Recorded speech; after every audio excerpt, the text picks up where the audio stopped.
আজকের ভিডিওতে আমি আপনাদের দেখাবো কেয়ারিয়ার ঐতিহ্যবাহী চড়ক পূজা, যেখানে সন্ন্যাসীরা ভগবান ভোলানাথকে তুষ্ট করার জন্য নিজের শরীরকে আঘাত করে ধারালো দায়ের উপর দিয়ে হাঁটা, শরীরে বর্ষিবিদ্ধ করে চড়ক গাছে চারদিকে ঘোরা ও গাছ নাচের অসাধারণ দৃশ্য পরিবেশন করে। আমি শান্ত আছি আপনাদের সাথে, চলুন শুরু করা যাক। আজকে আমরা যাচ্ছি রূপগঞ্জ ইউনিয়নের ক্যারিয়ার গ্রামের ২০ নং ক্যারিয়া সরকারি প্রাথমিক বিদ্যালয়ের মাঠে, যেখানে প্রতি বছরের মতো এবারও বড়সড় পরিসরে ক্যারিয়ার স্থানীয় সনাতন ধর্মাবলম্বীরা এই পূজার আয়োজন করে থাকেন। বাংলার উৎসবগুলোর মধ্যে আরেকটি অন্যতম উৎসব হলো চড়ক পূজা।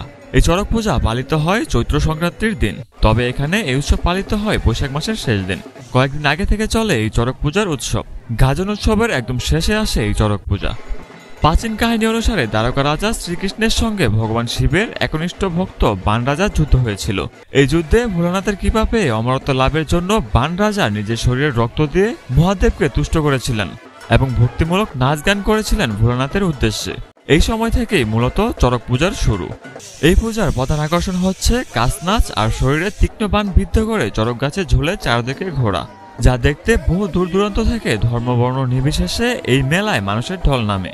এছাড়া বিভিন্ন সাজে সেজে ঢাকের তালে নানা ধরনের নৃত্য পরিবেশন করা হয়, যাকে বলে কাছ নাচ। ঐতিহ্যবাহী পূজাকে কেন্দ্র করে রাস্তার দুই পাশে বিভিন্ন মুখরোচক খাবারের ও খেলনার দোকান বসেছে, যেখানে বিক্রি হচ্ছে বিভিন্ন সাইজের মিষ্টি, জিলাপি, বিভিন্ন স্বাদের নিমকি, আইসক্রিম, ঝালমুড়ি, চটপটি ও ফুচকা। আর জানেনই তো, মেয়েরা ফুচকা দেখলে এমন শুরু করে দেয়।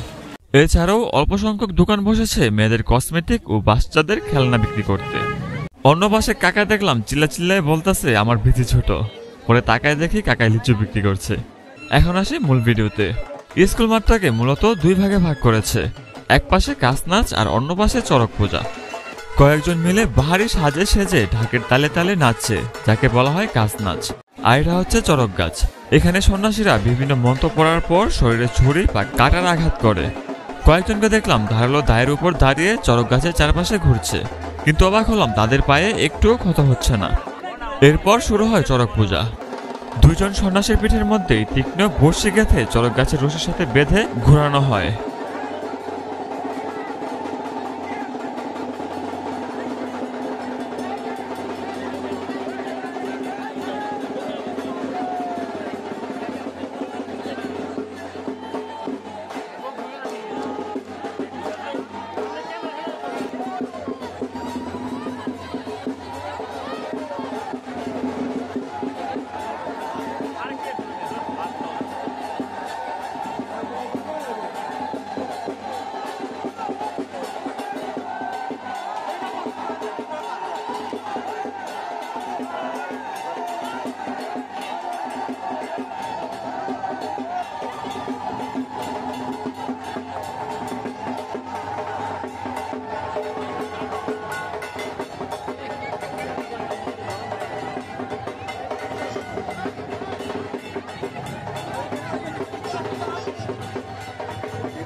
পর্যায়ক্রমে আরো কয়েকজন সন্ন্যাসীর পিঠে এই তীক্ষ্ণ বর্ষি গেঁথে তাদেরও ঘোরানো হয়।